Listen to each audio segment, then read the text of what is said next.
positive 2, like that one I get, it's more like x approaches positive 0 and negative 0. It just means the direction that you're coming in. Okay, so let's look at this. This is problem number 13.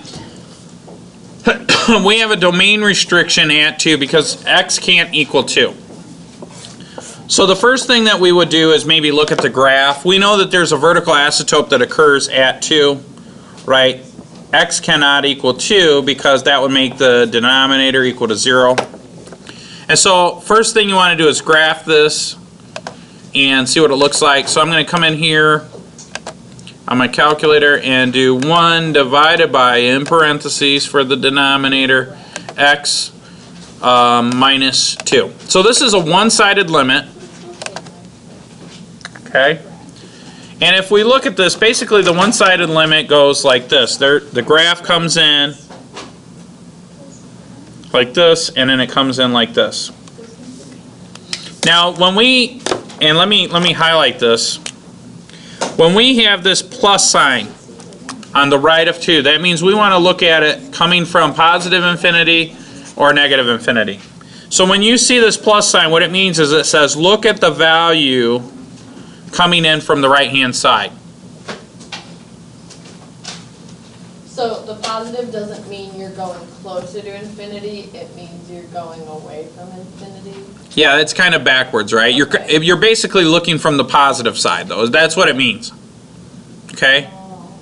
And as you see here, so I'm gonna go a little bit beyond, but what's this approaching in the y direction? Infinity. So this limit is infinity, right?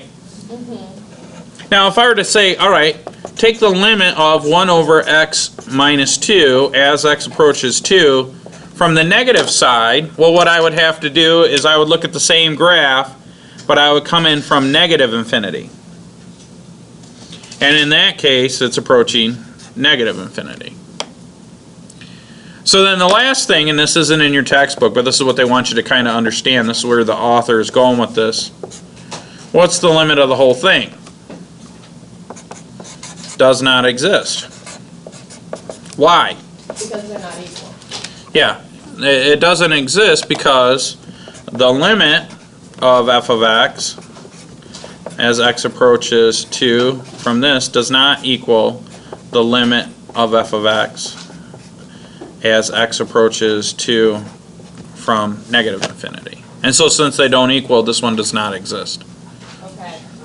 Does that make sense? Yeah.